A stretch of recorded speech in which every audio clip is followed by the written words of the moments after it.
இவங்கெல்லாம் ரொம்ப படித்தவங்க, அந்தந்த துறையிலேயே சம்மந்தப்பட்டவங்க. அதனால் நிறைய விஷயங்களை ஈஸியாக சொல்லிட்டாங்க. இன்றைக்கி எல்லாருமே எனக்கு தெரிஞ்சவங்களாக தான் இருப்பீங்கன்னு நினைக்கிறேன். மீடியா பீப்புள் எல்லாருக்குமே எனக்கு தெரியும். என்னால் அவ்வளவெல்லாம் சொல்ல முடியுமான்னு தெரியல. அவ்வளவு தூரம் நான் படிக்கவும் இல்லை. முதல்ல இந்த உண்மையை ஒத்துக்கிட்டோம்னா அப்புறம் நான் செய்கிற தவறுகளை மன்னிச்சிருவீங்க இல்லையா? ஆலயம் கட்டுதல், அன்னசத்திரம் 1000 அமைத்தல், அதைவிட சிறந்தது ஆங்கோர் ஏழைக்கு எழுத்தறிவித்தல். எனக்கு ஃபஸ்ட்டு இப்போ 2 நாளுக்கு முன்னாடி தான் கவிதா மேடம் சொன்னாங்க, அக்னி சிறகுகள் அப்படின்னு ஒரு அமைப்பு இருக்குது சார், அவங்க இதெல்லாம் பண்ணுறாங்க. என்னடா இந்த காலத்தில் இப்படி ஒன்று பண்ணுறாங்களான்னு ஆச்சரியமாக இருந்தது. ஏன்னா இன்றைக்கி பசங்கள்லாம் எங்கேயோ போகிறாங்க. அவங்கள வந்து இழுத்து பிடிக்கிறதுக்கோ தலை திருப்பதுக்கோ நமக்கு சக்தி இல்லை. அவங்க நம்ம கண்ட்ரோலை மீறி எங்கேயோ போயிட்டாங்க. அதுக்கு நிறைய உதாரணங்கள் நடந்துக்கிட்டே இருக்குது. நல்ல வழியிலையும் சரி, கெட்ட வழியிலையும் சரி. நல்ல வழியில் கொஞ்சமாகவும் கெட்ட வழியில் அதிகமாகவும் போய்கிட்டு இருக்காங்க. இவங்களை நல்வழிப்படுத்துறதுக்கு அந்த ஒரு முயற்சியில் இறங்கின அக்குனி சிறகுகள் அமைப்புக்கு திரு ஜான் பிரீட்டோ அவர்களுக்கு 1000 முறை கைதட்டினாலும் தகும். ஏன்னா இப்படி ஒரு இன்னைக்கு நிறைய பேருக்கு பொழுதுபோக்கு அம்சங்கள் நிறைய இருக்குது, அதில் தான் கான்சென்ட்ரேட் பண்ணுறாங்க. பொதுவாக இன்றைக்கி பசங்கள்லாம் பார்த்திங்கன்னா அந்நிய நாட்டு கனவை அண்ணாந்து பார்த்துக்கிட்டு இருக்கான். அங்கே தான் சம்பாதிக்க முடியும், அங்கே தான் வேலை பார்க்கணும். எல்கேஜியில் சேர்க்கும் போது பேரண்ட்ஸே அயல் நாட்டு கனவோடு தான் சேர்க்குறாங்க. ஜப்பான் போவானா, அமெரிக்கா போவானா, துபாய் போவானா. இப்போ சமீபத்தில் நான் துபாய் போய்கிட்டு வந்தேன், இந்த ஹபீபி படத்தினுடைய விளம்பர நிகழ்ச்சிக்காக. அங்கே தமிழ் தான் நிறைய பேசுகிறாங்க. அடுத்தது மலையாளம் பேசுகிறாங்க. ஆனால் மலையாளம் தான் அதிகம் போல் இருக்குது, பேசுகிறாங்க. அப்படின்னா இங்கே என்ன இந்தியாவிலையோ தமிழ்நாட்டிலையோ ஒன்றுமே இல்லையா என்ன? நிறைய இருக்குது. ஆனால் நம்ம தலை நம்ம நாட்டை பார்க்குறதே கிடையாது. இந்த மாதிரி சமயத்தில் அக்குனி சிறகுகள் கொடுத்த ஜான் பிரீட்டோவுக்கு ரொம்ப பெரிய பொறுப்பு இருக்குது. அந்த பொறுப்பு அவர் யார் அவருக்கு தூண்டுனாங்களோ என்னமோ தெரியாது, அவர் வந்து இதை முயற்சி எடுத்திருக்காரு. கிட்டத்தட்ட இன்றைக்கி இலவச கல்வி கொடுக்குறது அப்படிங்கிறதும், அதை விட பெருசு வேலை வாய்ப்பை உருவாக்கி தருவதுங்கிறதும். அதாவது நம்ம பிள்ளைங்க படிக்கிற பிள்ளைங்களை நம்ம நாட்டிலேயே தங்க வைக்கணும். அவங்களுடைய அறிவு இந்த மண்ணுக்காக விதைக்கப்படணும். இந்த தொண்டு செய்கிற திரு ஜான் பிரீட்டோ அவருக்கு எவ்வளவு சப்போர்ட் பண்ண முடியுமோ அவ்வளவும் சப்போர்ட் தான். அவரால் தனிப்பட்ட முறையில் அதை செய்ய முடியும். ஆனால் செய்கிறாரா எப்படின்னு எனக்கு தெரியல. அவருக்கான ஆதரவையும் உதவிகளையும் நம்மளால் முடிஞ்ச அளவு செஞ்சால் தான் அவரால் இது ரொம்ப பெரிய சாதனை, அதை சாதிக்க முடியும். அவர் செஞ்சிருவார். இல்லைன்னா எப்படி அவருக்கு எந்த நோக்கம்? இன்றைக்கி 1000 வழிகள் இருக்குது வாழ்கிறதுக்கு, 1000 பிஸ்னஸ் இருக்குது சம்பாதிக்கிறதுக்கு. அதெல்லாம் விட்டுட்டு இப்படி ஒரு முயற்சி எடுத்திருக்காருனாக்கா ரொம்ப பாராட்டத்தக்க விஷயம். ஆனால் சின்ன வயசு தான் இருக்குது. என்ன பிரதர் உங்களுக்கு வயசு இருக்கும்? 31. என்னுடைய வயசில் பாதிக்கும் குறவு. எனக்கு 72 வயசுங்க. 31ன்னா 2 பங்குனா கூட 62 தான் ஆகணும். இந்த வயசு இவ்வளவு சீரியஸ் சிந்தனைகள் வந்திருக்குன்னா அது ரொம்ப பெரிய ஒரு ஞானிகளுக்கு தான் வரும். விவேகானந்தருக்கு வரும். எனக்கு தெரிஞ்சு கல்வி அப்படின்னா 2 பேர் தான் ஞாபகத்துக்கு வருவாங்க. கர்ம வீரர் காமராஜர் இன்றைக்கு இருக்கிற நிலவரம் வரைக்கும் நிலைச்சு நிற்கிறதுக்கு காரணம் அவர் போட்ட விதை தான். கல்வி அப்படின்னு சொன்ன உடனே ஞாபகத்துக்கு வர்றது கர்ம வீரர் காமராஜர். அடுத்தது டாக்டர் ஏபிஜே அப்துல் கலாம். இவங்க 2 பேரும் எங்க பொறந்தாங்க பாருங்க. இவரு ராமேஸ்வரத்துல ஒரு குடிசையில பொறந்து, அங்க இருக்கிற ஒட்டு திண்ணையில படிச்சாருன்னு சொல்றாங்க. காமராஜர் வந்து 8ஆம் கிளாஸ் கூட எட்டி பிடிக்கல. ஆனா ஒரு ஃபோட்டோல பார்க்குறோம், முன்னாள் பாரத பிரதமர் இந்திரா காந்திக்கு பக்கத்துல உட்காந்து கால் மேல கால் போட்டு உட்காந்துருக்காரு. இந்த துறையில் அவர் ஏன் படிப்புக்காக செய்யணும்னு செஞ்சார். அன்னைக்கே ஒரு தீர்க்க தரிசனம் இன்னைக்கு இந்த நம்ம ஜான் பிரீட்டோவுக்கு வந்த மாதிரி காமராஜருக்கு வந்திருக்கு.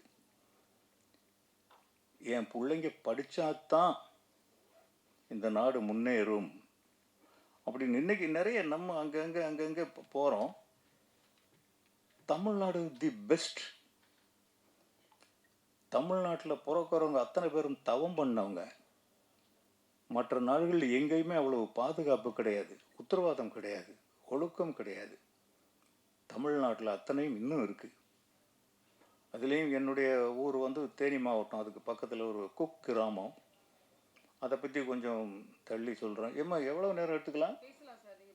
பேசலாமா? சரி, பேசி தான். அதனால் அங்கே இன்னும் கொஞ்சம் ஒழுக்கமும் நாகரீகமும் கலாச்சாரமும் இன்னும் கொஞ்சம் ஒட்டிக்கிட்டு இருக்கு. காதல் இன்னும் பிறக்காத இடம் அது ஒண்ணுதான். அத்துவான காட்டுல தான் காதல் பிறக்கல. இன்னைக்கு பிள்ளைங்களாம் படிப்பு, அடுத்தது காதல், அடுத்ததுதான் வாழ்க்கை.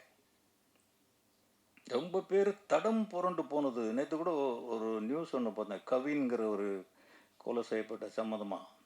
ஏன் அந்த பையன் எப்படி படிக்க வேண்டிய பையன், எப்படி படித்த பையன், எவ்வளோ கஷ்டப்பட்டு உத்தியோகத்துக்கு போன பையன், இவங்களை குறை சொல்ல முடியுமா? அவங்களை குறை சொல்ல முடியுமா? யாரையும் சொல்ல முடியாது. அந்த துர்மரணத்திற்கு ஒரே காரணம் காதல் என்று சொல்லப்படும் அந்த கொடிய செயல்தான். படிக்க போனா படிக்க போ, வேலைக்கு போனா வேலைக்கு போ, கல்யாணம்ங்கிற பேர் வரும்போது அப்பா அம்மா கிட்ட விடு. உனக்கு என்ன வேணும்? என் பிள்ளைக்கு இதுதான் பிடிக்கும்னு உனக்கு பிடிச்சதெல்லாம் சாப்பிட கொடுக்குறான். என் பிள்ளைக்கு இப்படி ட்ரெஸ் போட்டால் தான் அழகா இருக்கும்னு அந்த ட்ரெஸ்ஸை தேர்ந்தெடுத்து உனக்கு கடையாக ஏறி இறங்கி வாங்கிட்டு வந்து கொடுக்குறான். இது படித்தாதான் என் பிள்ளைக்கு எதிர்காலம் இருக்கும்னு அந்த பிள்ளைகளுக்கு படிக்க வைக்கிறாங்க. வாசல் கிடக்க நான் போய் நின்றுருக்கிறேன். பள்ளிக்கூடங்கள்லையும் கல்லூரிகள்லையும் என் மகள்களுக்காகவும் என் மகன்களுக்காகவும் நான் போய் நின்றுருக்கிறேன். இந்த வலியெல்லாம் எந்த பிள்ளைகளும் இன்னைக்கு உணர்றதில்லை. உங்களுக்கு ஒரு நல்ல கல்யாணம் பண்ணி வைக்க அந்த அப்பா அம்மாக்களுக்கு தெரியாதா? அந்த குறுக்கீடு இல்லாமல் நீ கல்வி வழி போனீங்கன்னாக்கா உங்க எதிர்காலம் வேற. நிறைய பேருடைய தலையெழுத்து மாறி போறது அதனாலதான். காதல் தப்புன்னு சொல்ல வரல. எனக்கு வந்து கிட்டத்தட்ட 20 வயசுக்கு முன்னாடியே கல்யாணம் ஆயிடுச்சு. என் மனைவிக்கு 15 வயசு. ஆல்மோஸ்ட் அது செல்லாத கல்யாணம் தான். ஆனால் காதல், அதுக்கு முன்னாடி காதலும் வந்தது, படிப்பு தடம் புரண்டுருச்சு. டிகிரி முழுசா முடிக்காம பாதியில் விட்டுட்டு வந்துட்டேன். ஒரே காரணம் அந்த காதல் தான். நம்ம வாழ்க்கையின் முன்னேற்றத்திற்கு எதெல்லாம் சப்போர்ட் பண்ணுதோ அது மட்டும்தான் காதல். உன்னுடைய வாழ்க்கையை பின்னுக்கு இழுக்கிற எதுக்கு பேரும் காதல் கிடையாது. மனசும் புரிஞ்சுக்கிறது கல்யாணத்துக்கு முன்னாடியும் புரிஞ்சுக்கலாம், கல்யாணத்துக்கு பின்னாடியும் புரிஞ்சுக்கலாம். கொஞ்சம் காத்திருங்கள், கொஞ்ச நாள் காத்திருக்கணும். காதல் எல்லா பருவத்திலையும் வரும், எந்த வயதிலையும் வரும். கொஞ்சம் காத்திருங்க. இதை சொல்லத்தான் அவர் அக்னி சிறகுகள்னு ஜான் பிரீட்டோ ஆரம்பிச்சிருக்காருன்னு நினைக்கிறேன். உங்களுக்கு நிறைய பொறுப்புகள் இருக்கு. நீங்க கல்வி, வேலை வாய்ப்பு, இது ரெண்டுமே முழுசா புரியாத வார்த்தைகள். கல்விங்கிறது புத்தகத்தை படிச்சா மட்டும், டிகிரி வாங்கிட்டா மட்டும்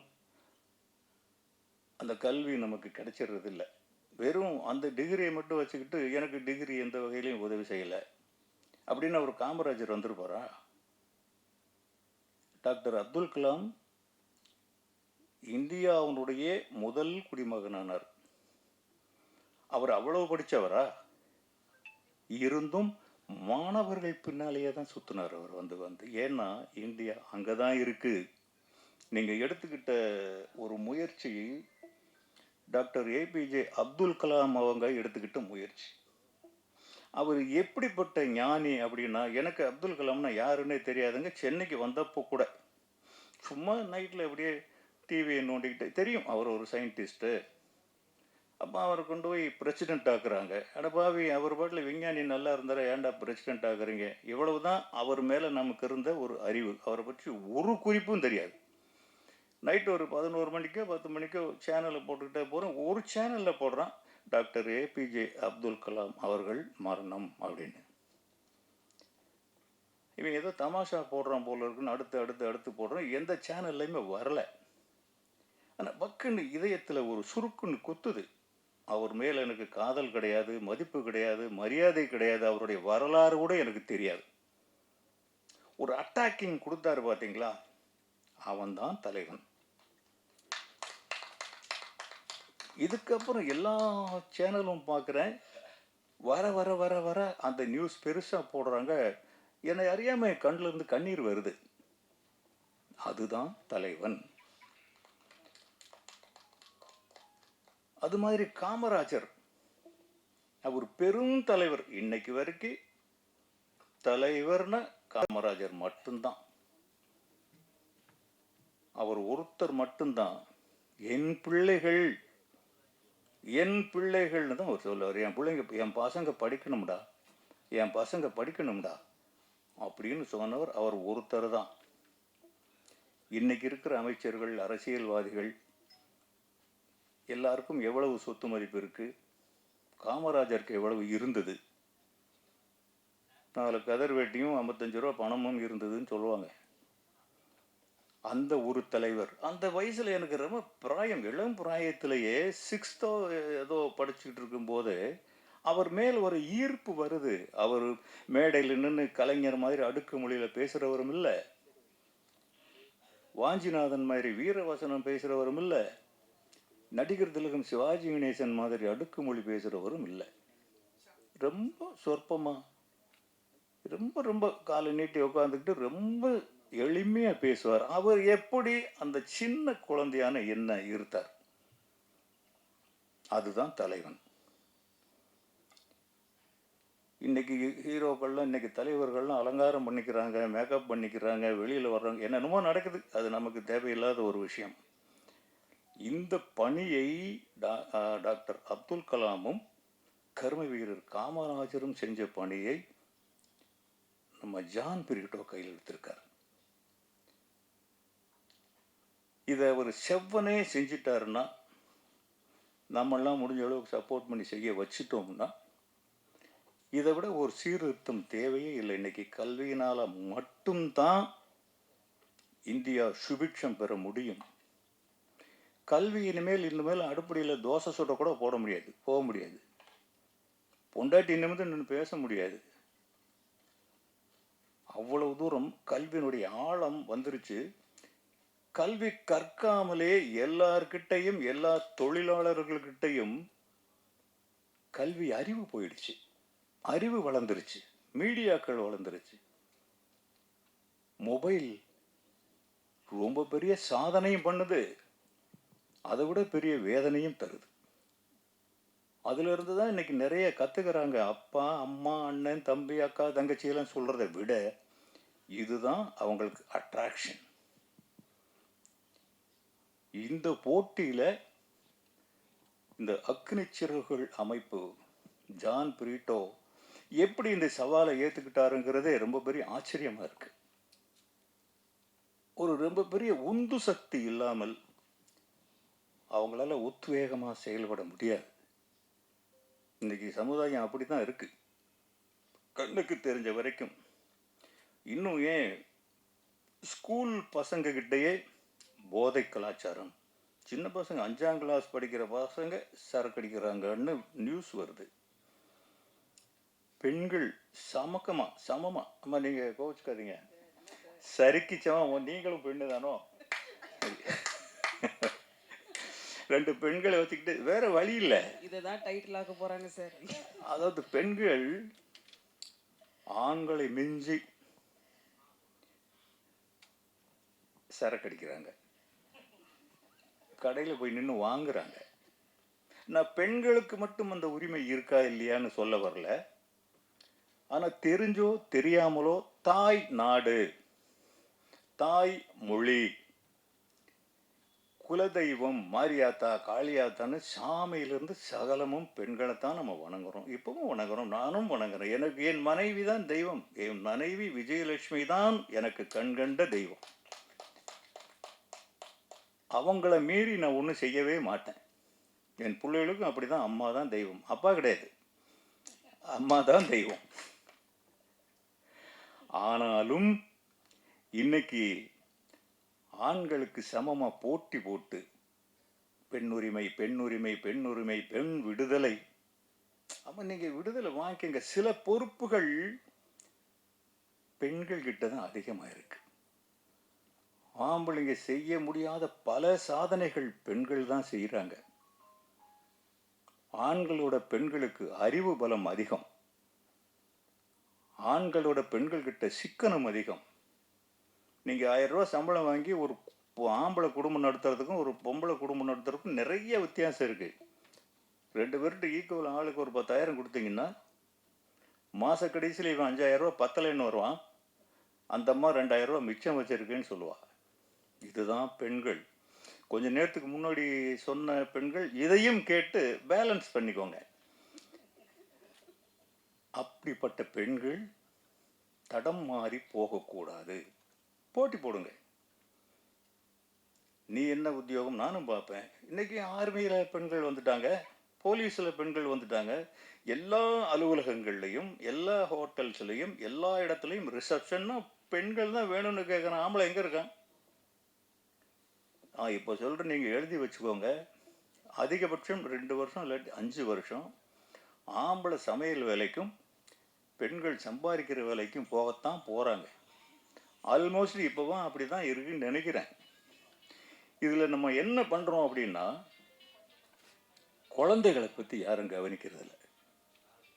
சம்பளம் சம்பளம் இவ்வளோ வேணும் இவ்வளோ வேணும். டே ஒரு வீடு வாங்கணும்டா, இல்லைடா அங்கே ஒரு கார் வாங்கணும்டா. வீடு வாங்கணும் கார் வாங்கணுங்கிறது இன்றைக்கி ரொம்ப பெரிய வியாதியாக பரவி கிடக்கு. அதனால 2 பேரும் ஓடுறாங்க. நான் என்னுடைய தெரிஞ்ச வீட்டுக்கு ஒரு நாள் போயிருந்தேன். அங்கே ஒரு குழந்தை தூங்கிக்கிட்டு இருந்தது. மத்தியானத்தில் தூங்கி எந்திரிக்கிறது. அந்த தூக்க கலக்கத்தில் பொதுவாக குழந்தைங்க யாரை தேடும்? அம்மான்னு சொல்லும், அம்மான்னு தான் சொல்லும், வேற எதுவும் சொல்லாது. அந்த பொண்ணு சர்வன்ட் பேரை சொல்லி கூப்பிட்றா, ஈஸ்வரி. அம்மா பேரை சொல்லலை. ஏன்னா அந்த குழந்தைய பால் கொடுக்கறதுலேருந்து, பால் கொடுக்கறதுன்னா தப்பாக நினச்சிடாதீங்க, புட்டி பால், தாய்ப்பால்லாம் இன்றைக்கி யாரும் கொடுக்கறது இல்லையே. கொடுப்பாங்க, யாராவது ஒருத்தர் 2 பேர் தெரியாமல் கொடுப்பாங்க. பால் கொடுக்கறதுலேருந்து சோறு ஊட்டுறதுலேருந்து சர்வன்ட்ஸ் தான் பார்க்குறாங்க. வேலைக்காரிகள் தான் இன்றைக்கி பிள்ளைங்களை வளர்க்குறாங்க. தாய் வளர்க்காத குழந்தை என்றைக்குமே 100% ஆரோக்கியமாக வளராது. ஒரு அம்மா கேர் எடுக்கிற மாதிரி எடுப்பாளா? எங்கள் அம்மா மிட் நைட்டு 2 மணிக்கு என் வயிற்றை தடவி பார்ப்பாங்க. அப்புறம் எங்கேயோ போவாங்க. போய் ஏதோ கடையில் வாங்கிட்டு வந்து, எந்திரா, என்னம்மா இந்நேரத்தில் எழுப்புற? இல்லைடா அவன் பாரு உள்ளே குடேர்னு கிடக்கு, இதை சாப்பிட்டுட்டு போடு. இல்லைம்மா நான் சாப்பிட்டு தானே படுத்தேன். சாப்பிட்றா. அது தாய். வேலைக்காரி செய்வாளா? செய்ய மாட்டா. கிரிமினல்ஸ் அதிகமாக உற்பத்தி ஆகிறது தாய் வளர்க்காத பிள்ளைங்க கிட்ட இருந்து தான். தீய செயல்கள் அதிகமாக உற்பத்தி ஆகிறது அம்மா அப்பா பாதுகாப்பில் இல்லாத குழந்தைகள் தான். தவறுகள் நிறைய செய்கிறது அம்மா அப்பா ஆதரவு இல்லாத குழந்தைகள் தான். ஆனால் இன்னைக்கு நீங்கள் அதிகமான ஒரு ஆடம்பர வாழ்க்கைக்கு நம்ம ஆசைப்பட்டு எல்லா வாழ்க்கையும் எல்லாரும் வாழணும். ஆனால் நமக்கு பின்னாடி பேர் சொல்ல போகிறது நம்ம குழந்தைகள். நம்ம ஏதாவது சம்பாரித்து வச்சுட்டு போனோம்னா அதை அனுபவிக்க போகிறது நம்ம குழந்தைகள். நம்ம இன்ஷியலில் தான் கடைசி வரைக்கும் அவங்க பயன்படுத்துகிறாங்க. இன்றைக்கி தனுஷ் என்ன பண்ணுறாருன்னா, அவர் பேர் தனுஷ், அவர் பேர் வெங்கடேஷ் பிரபு, நான் வச்சது அவர் தனுஷ்னு வச்சுக்கிட்டார். ஒரு இடத்துல எங்கேயோ ஏர்போர்ட்டில் எங்கேயோ போகிறப்போ தனுஷ் கே ராஜா அப்படின்னு கூப்பிடுறாங்க. கே ராஜாங்கிறது நான். என் மகன் என் இன்ஷியலை பயன்படுத்தலை, என்னையே பயன்படுத்துகிறான். இதுதான் ஒரு தந்தைக்கு மகன் செய்யும் உதவி. அவன் கே தனுஷ் அப்படின்னு போட்டு ஈஸியாக போயிருந்தா நான் அவ்வளோ தூரம் தெரிய மாட்டேன். உலகத்தில் எந்த மூலைக்கு போனாலும் என் மகன் தனுஷ் இருக்கிற இடத்துல நானும் இருக்கிறேன், தனுஷ் கே ராஜான்னு அவர் போட்டதுனால. ஹோட்டலில் வரும் அவர் பேர் தான், பாஸ்போர்ட்டில் தனுஷ் கே ராஜா தான். சில இடங்களில் தனுஷை விட்டுறான், கே ராஜான்னு தான் கூப்பிடுறான். இது எனக்கு பெருமை இல்லையா? இதை செய்யணும்னா அவங்க அம்மா அவன் நடிகனாகிற வரைக்கும் தன் ரத்தத்தையே சிந்தி அவங்க அம்மா தான் வளர்த்தாங்க. நான் வளர்க்கல, அவங்க அம்மா தான் வளர்த்தாங்க. 4 பேர் குழந்தைங்க.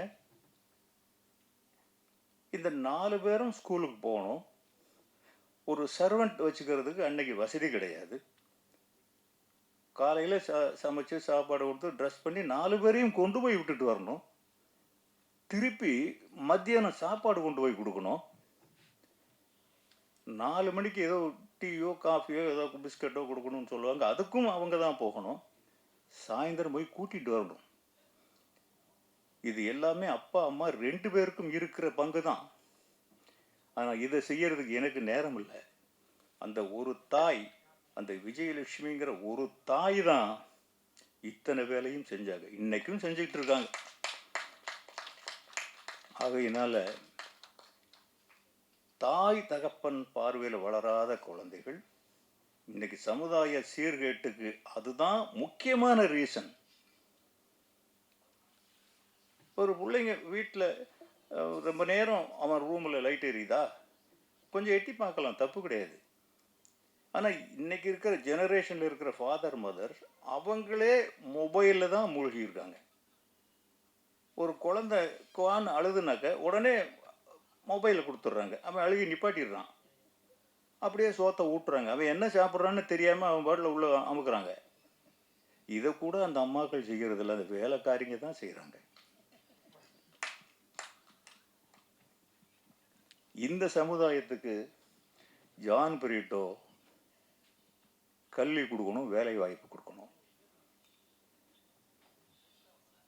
நிறைய விஷயங்கள் இருக்கு. நான் பிறந்தது, கல்வி எனக்கு எப்படி உதவி செஞ்சது அப்படின்னா, நான் பிறந்தது அந்த தேனி மாவட்டத்தில் ஒரு சின்ன குக்கிராமம், ஒரு 100 வீடு கூட இருக்காது. அதுக்கு பக்கத்தில் இருக்க ஒரு மாந்தோப்பு, அடர்ந்த வனம் மாதிரி இருக்கும், அதில் கொண்டு போய் போட்டாங்க. எங்கள் அப்பா ஒரு படிக்காதவர், 3ஆம் கிளாஸ் என்னமோ அந்த காலத்தில், அது இன்றைக்கி எஸ்எஸ்எல்சிக்கு மேலே சமமான ஒரு படிப்பு தான். அவ்வளோ தூரம் பிள்ளைங்க மேலே பொறுப்பானவர்னு சொல்ல முடியாது என் தகப்பன். அம்மாவுக்கு ரொம்ப பொறுப்பு இருக்குது, யாராவது ஒருத்தருக்கு இருந்தாலே போதுமானது தான். அந்த இடத்துல 10 பிள்ளைங்க நாங்கள் எங்கள் அப்பாவுக்கு. அவர் ஒரு சட்டம் போடுறார், வீட்டில் படிக்க போகணும், பாஸ் பண்ணணும்.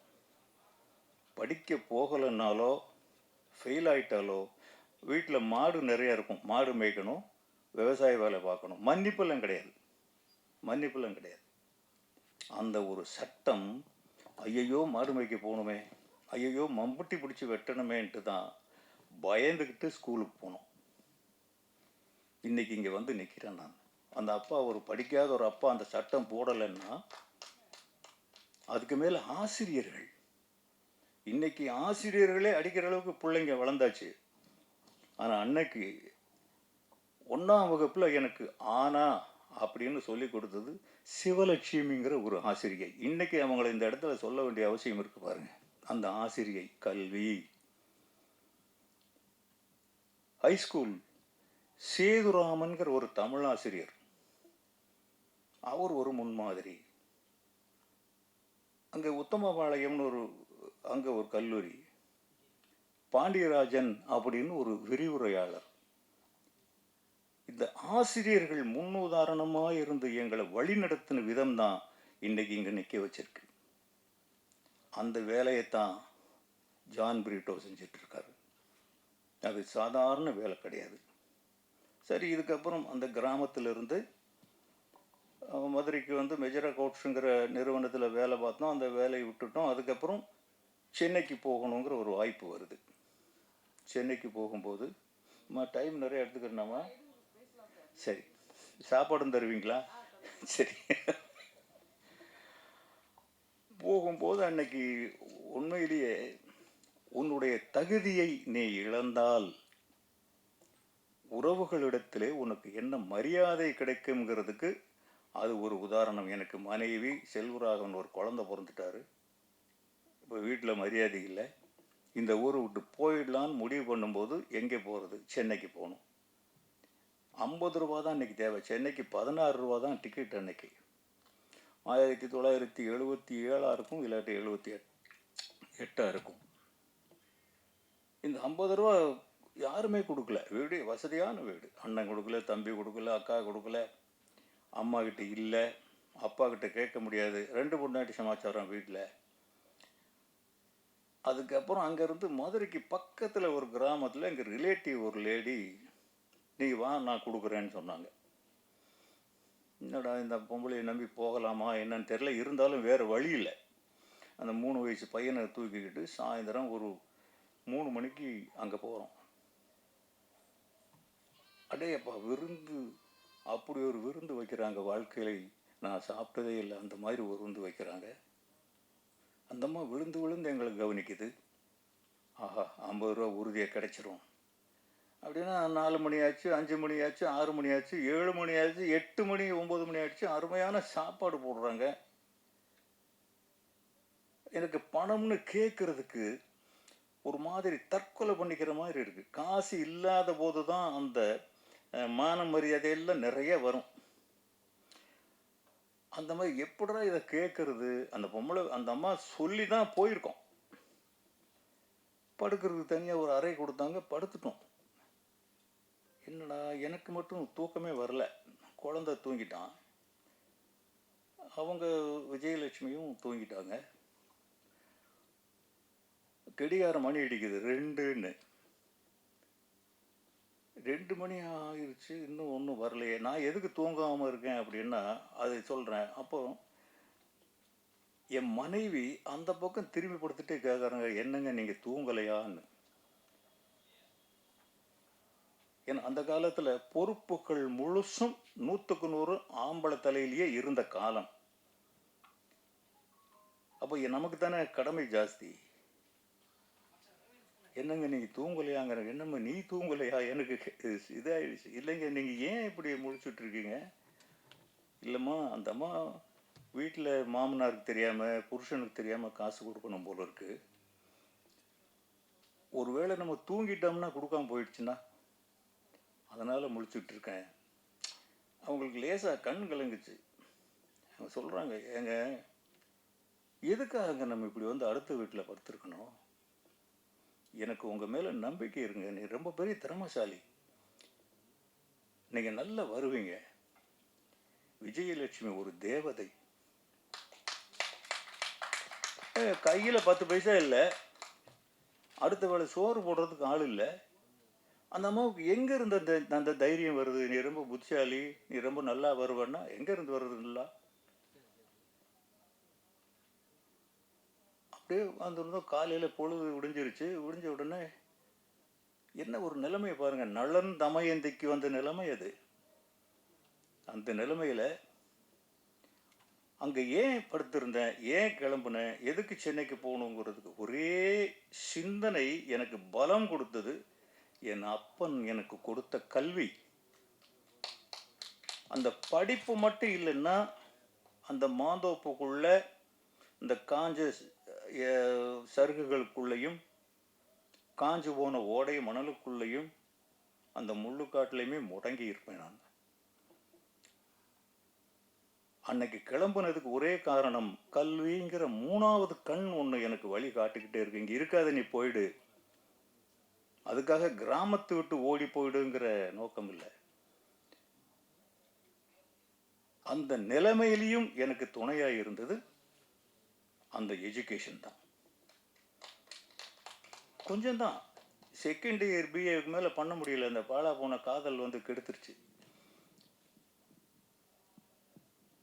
அதுக்கப்புறம் என்னை மாற்றியது அந்த விஜயலட்சுமி தான். ஏன்னு தெரியாது, அவங்க எனக்கு பணம் கொண்டு வரல, ஒன்றும் கொண்டு வரல. அந்த முகத்திலிருந்து வந்த ஒரு ஒளி, ஒரு ஞானம் என்னை மாற்றி ஒரு காட்டு மிராண்டியை மனுஷனை மாத்துச்சு. நம்மளா அந்த முடிவை எடுத்துக்கணும். ஒரு ஆணும் பெண்ணும் இப்படி நினைச்சிட்டா, இன்னைக்கு எப்படி நினைக்கிறாங்களா? மனைவி ஒரு இடத்துல வாழ்றா, கணவன் ஒரு இடத்துல வாழ்றான், குழந்தை எங்கேயோ தனியா வாழுது. இன்னைக்கு நிறைய குடும்பங்கள்ல இதுதான். கல்யாணங்களுக்கு நிற்கிற வரிசையை விட டைவோர்ஸுக்கு நிற்கிற வரிசை தான் அதிகம். அந்த கோர்ட்டு தான் அதிகமாக இருக்கு. இப்படி விஜயலட்சுமி இப்படி இருந்திருந்தால் அன்னைக்கு ஒரு குழந்தைய இடுப்பில் தூக்கிக்கிட்டு வருவாங்களே பின்னால். அதுக்கப்புறம் மதுரைக்கு போனோம். அங்கே என் நண்பன் ஒருத்தன் இருந்தான். அந்தாம போய் பக்கத்து வீட்டில் எங்கேயோ சாப்பாடு வாங்கிட்டு வந்த நேரத்தில் கொடுத்தது. அப்புறம் அதை அவங்கக்கிட்டே ஒரு 50 ரூபா வாங்கி ஒரு 30 ரூபா அவங்க கையில் கொடுத்துட்டு நான் மட்டும் அங்கேருந்து சென்னைக்கு வந்தேன். அந்த சென்னைக்கு வந்த உடனே அன்னைக்கெல்லாம் வேலை வாய்ப்புங்கிறது, இன்னைக்கு அவர் சொல்கிறார் ஈஸியாக, ஜான் பிரிட்டோ வேலை வாய்ப்பும் அப்படின்னு.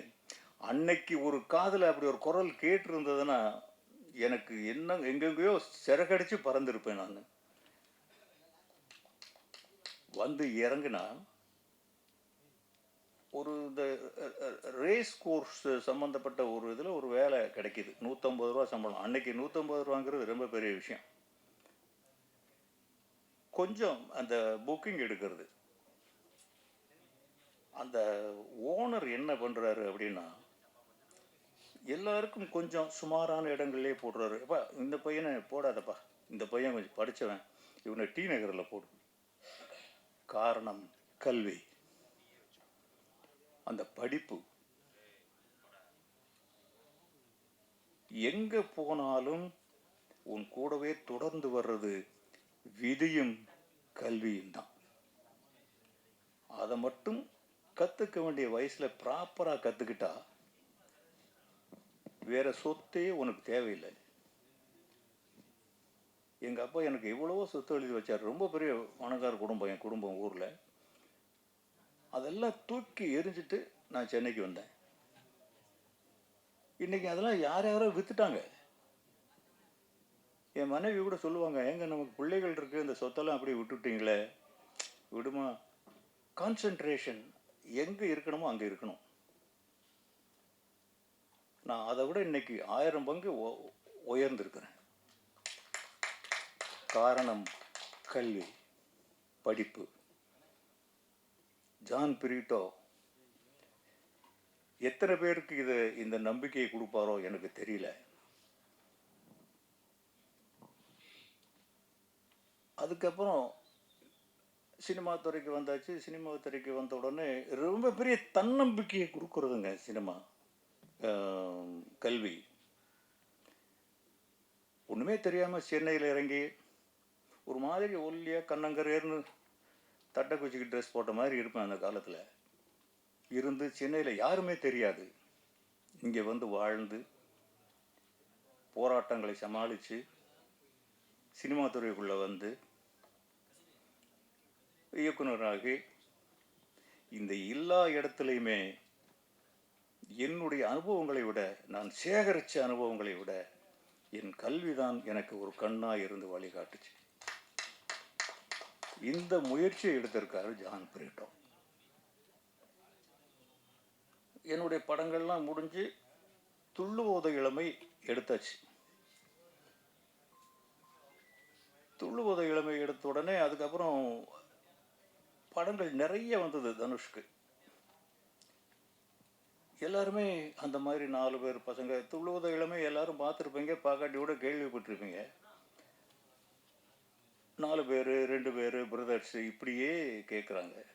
அவர் நான் போகிறேன்ப்பா, இல்லைப்பா நீ வேண்டாம் போகாத, நீ யார் மகன் அப்படி, நீ ஒரு புதுசாக இருந்தீன்னா போகலாம், நீ யார் மகன் உனக்கு ஒரு அடையாளம் இருக்கு, கொஞ்ச நாள் காத்துரு, இல்லையா காலேஜுக்கு போ.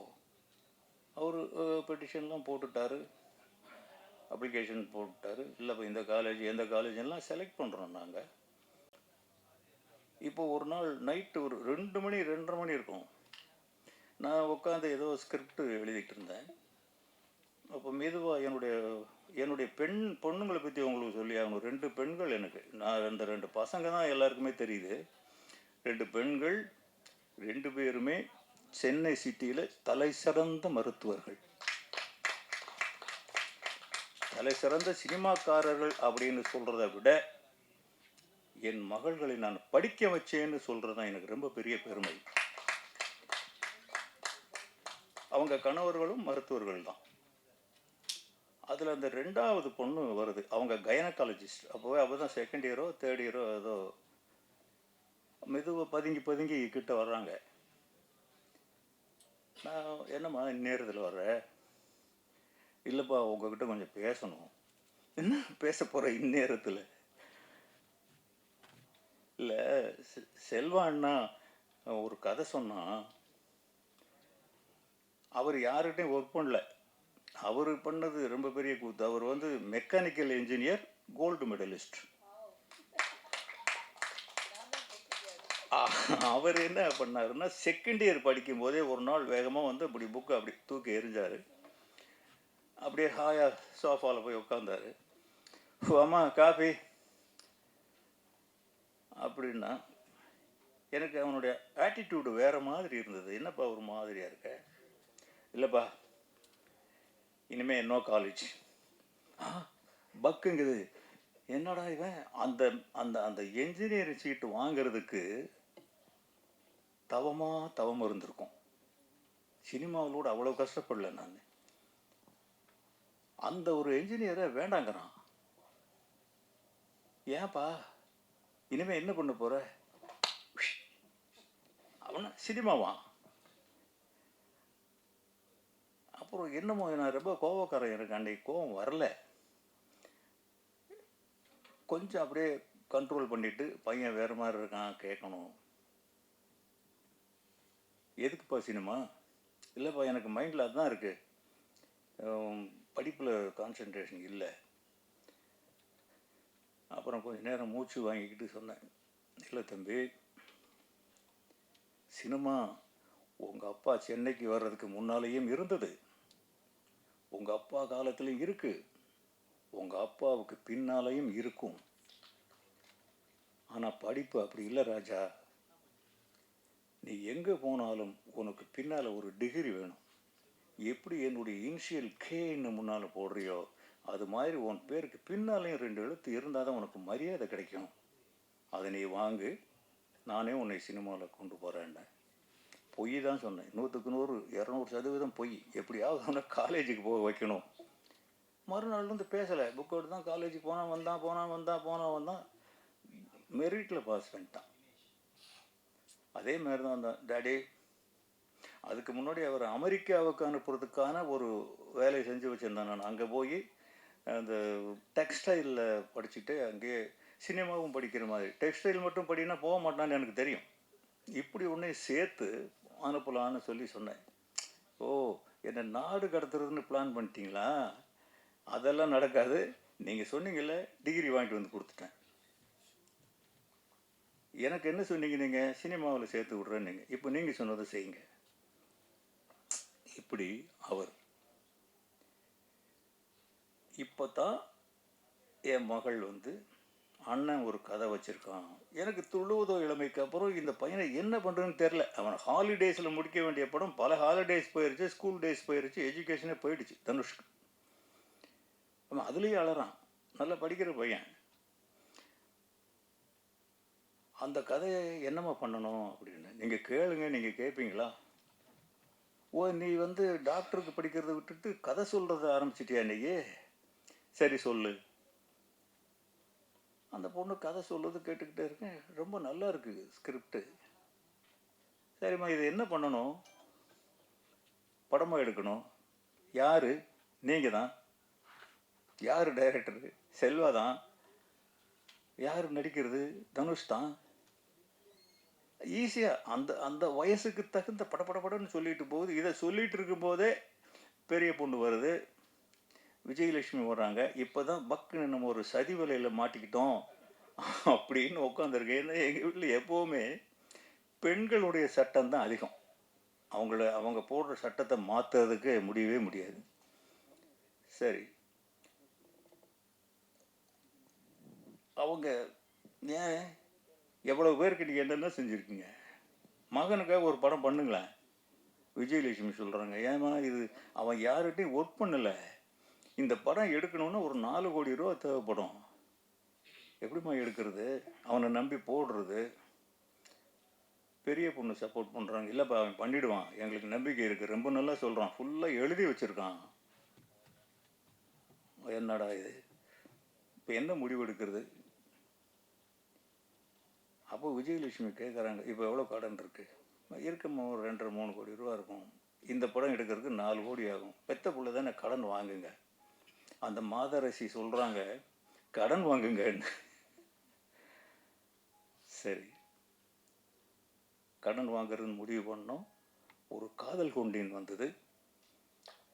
செல்வராகவன் ஜெயிச்சாரு, தனுஷ் ஜெயிச்சாரு. என் குடும்பமே அந்த படத்தில் தான் நின்னது. இன்னைக்கு இங்கே நிற்கிறதுக்கு காரணமே அந்த படம் தான்.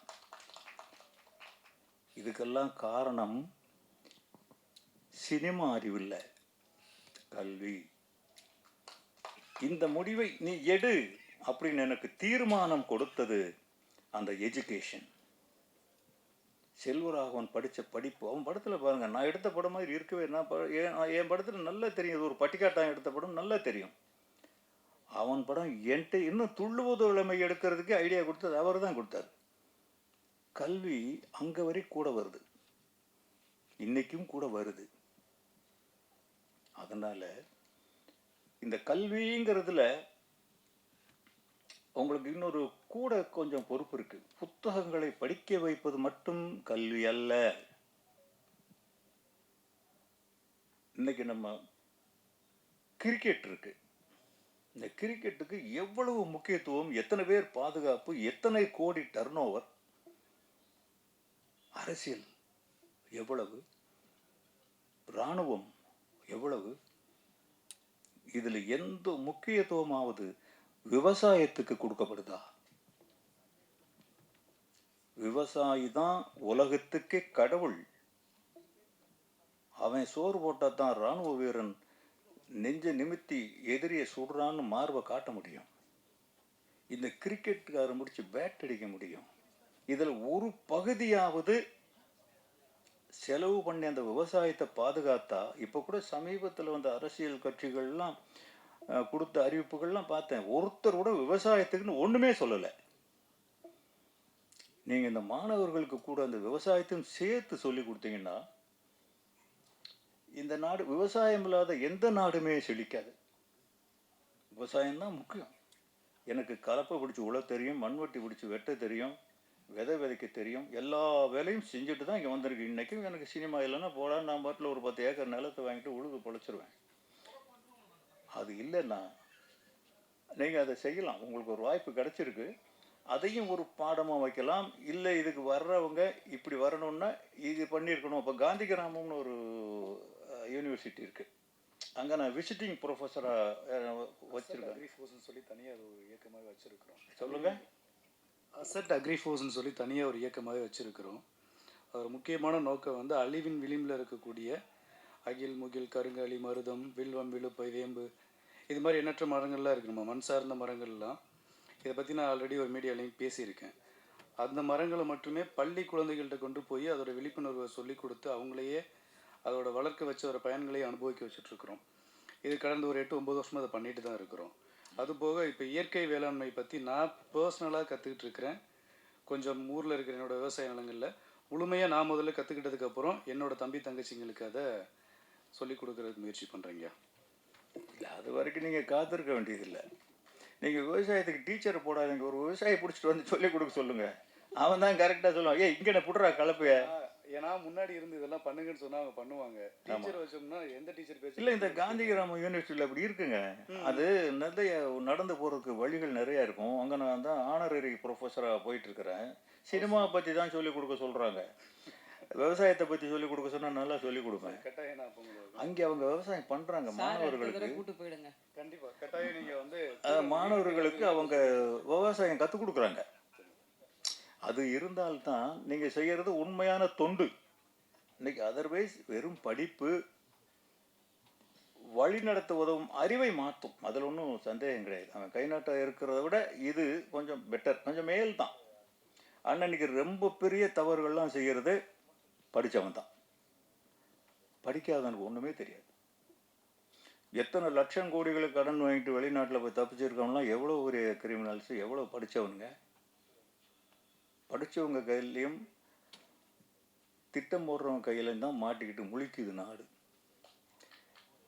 தயவு செஞ்சு நீங்கள் உங்களுடைய விங்கை இன்னும் பெருசாக்குங்க. இதை நிறைய சோதனைகள் வரும். சும்மா இங்கேருந்து ரேஷன் கடையில் போய் அரிசி வாங்கிட்டு வர்றது ரொம்ப கஷ்டமாக இருக்குது இன்றைக்கி.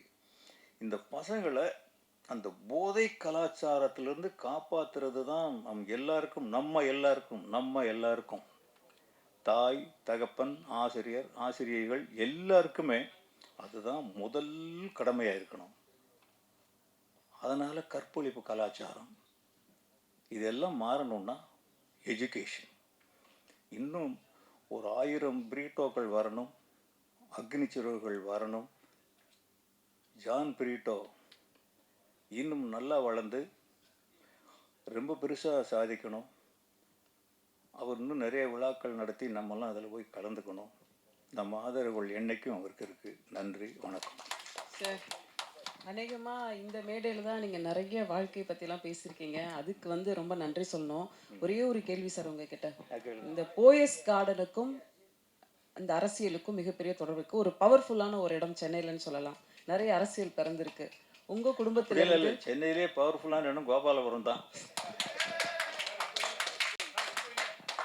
இப்போ இல்லையா? இல்லை, இப்பவும் இருக்குது. கோபாலபுரம் அங்கே தான் இருக்குது. கலைஞர் அங்கே தானே வாழ்ந்தார். ஒளி பிறந்த இடம். இப்போ எங்கே அவர் இப்போ போயஸ் கார்டனுக்கு அவரும் வந்துட்டார் போல் இருக்க. இளைய தளபதி வந்துட்டாருன்னு நினைக்கிறேன். வரப்போறார். வரட்டும், நல்லா இருக்கட்டும். நமக்கு அரசியல் வேண்டாம். உங்க குடும்பத்திலிருந்து யாரும் எதிர்காலத்தில் அரசியலுக்கு வரதுக்கு வாய்ப்பு வரலாமா? இது வேணான்னு சொல்றதுக்கு நம்ம யாரு? இல்லை வந்தால் நல்லா வரமாட்டாங்கன்னு கணிக்கிறதுக்கு நம்ம யாரு? வரலாம், நம்ம வர முடியாது, வயசு போயிடுச்சு. என் மகன்கள் வரலாம், பேரன்கள் வரலாம்.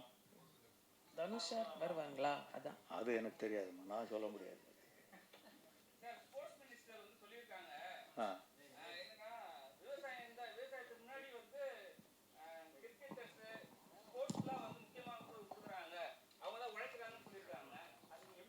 இல்லை, எனக்கு புரியல. நீங்கள் இங்கிலீஷ் வார்த்தையாக சொன்னீங்க. ஆமாம். அப்படி நான் சொல்ல வரல. ஸ்போர்ட்ஸ் தப்புன்னு நான் சொல்ல வரலைங்க. சார், அவர் சொல்லியிருக்காரு. அவர் சொன்ன அதெல்லாம் அவங்ககிட்ட வம்புல மாட்டி விடாதீங்க. அதெல்லாம் நமக்கு தேவையில்லை. ஸ்போர்ட்ஸை விட விவசாயம் தான் நம்பர் 1. விவசாயம் தான் ஜீவநாடி, உயிர் நாடி. சோறு திங்கலன்னா எவன் ஏன் உயிரோடு இருக்க முடியும்? சோறு தின்னா தானே ஸ்போர்ட்ஸுக்கு போக முடியும். எப்படி போக முடியும் ஸ்போர்ட்ஸுக்கு? அதுதான் ரொம்ப முக்கியம். அவர் ஸ்போர்ட்ஸ் இருக்கணுங்கிறது ஒரு நாட்டை கட்டமைக்கிறது, இளைஞர்களை கட்டமைக்கிறது. விவசாயம் அப்படி கிடைக்காது. விவசாயம் உயிர்களை காப்பாற்றுறது. எல்லா ஜீவராசிகளுக்கும் விவசாயம் வேணும். ஆடு மாடெல்லாம் ஸ்போர்ட்ஸுக்கு போகுதா? ஆடு மாட்டுக்கும் வேணும்ல. அதனால் விவசாயத்தோட எதையும் கம்பேர் பண்ணாதீங்க. விவசாயம்தான் உயிர் நாடி. விவசாயம் இல்லாத நாடு எதுவுமே உருப்படாது. இப்போ நம்ம ஊரில் பாருங்கள், இந்த ரியல் எஸ்டேட் தான் நடக்குது, விவசாயம் நடக்கலை. எவனுக்கும் உள்ள தெரியல. இவங்க இலவசமாக பொண்டாட்டி வெட்டி வைப்போம்னு சொல்லலை. இன்னைக்கு அதையும் சொல்லிட்டாங்கன்னு வைங்களேன். எவனுமே வேலைக்கு வர்றது இல்லையா? விவசாயம் பண்ணுறதுக்கு ஆளுங்களே இல்லை. சொல்லுங்க மைக்கு சார் ஏதோ மாட்டி விட போறாங்க சார் இல்லை இல்லை சார் சினிமா தான் இந்தியாவில் வந்து ராஜ் கபூர், ரிஷி கபூர் அவங்கெல்லாம் 3 தலைமுறையாக நடிக்க வந்துட்டாங்க. ஆமாம். இங்கேயும் வந்து சிவாஜி சார், பிரபு சார், விக்ரம் பிரபு சார் வந்துட்டாங்க. தெலுங்குலையும் நாகார்ஜுனா, அவர் பையன் அகில் வரைக்கும் வந்துட்டார். உங்கள் பேரன் வந்து இப்போ நல்ல பெருசாக இதாக இருக்கா தனுஷ் சார் 2 பையன். அப்போ பெருமைப்பட வேண்டியது தானே, அவங்க அவங்க வரிசையில் நானும் வந்துட்டேனே. நடிக்க வர போகிறாங்களா? ஒரு டைரக்ஷனில் ஏதாவது வாய்ப்பு இருக்கா? யாருக்கு? உங்கள் பேரனுக்கு சார். அவன் 3வது படம் பண்ணிட்டேன். யார் நீங்கள் யாத்திராவை சொல்கிறீங்க? ஆமாம் சார். வருவார். அதில் இந்த வீட்டில் இன்னும் 4-5 பேருக்கு வாய்ப்பு இருக்குங்க. ஒருத்தர் வந்துட்டார், அவர் என் மகளோட பையன் பவிஷ்ங்கிறவர். அவர் இப்போ 5வது படம் பண்ணிகிட்டு இருக்காரு. ஆமாம், அப்படி வருது. அது நிறைய பேருக்கு வருது. இவர் யாத்ரா வருவார், லிங்கா வருவார். இன்னொருத்தன் இப்போவே அசிஸ்டன்ட் டைரக்டரை ஒர்க் பண்ணிட்டு இருக்கிறான், அவன் டைரக்டர் ஆவான். அவ்வளோதான். இங்கே சாப்பிட்டுட்டு எங்கே போய் வேலை செய்கிறது? ஓகே, நன்றி, வணக்கம்.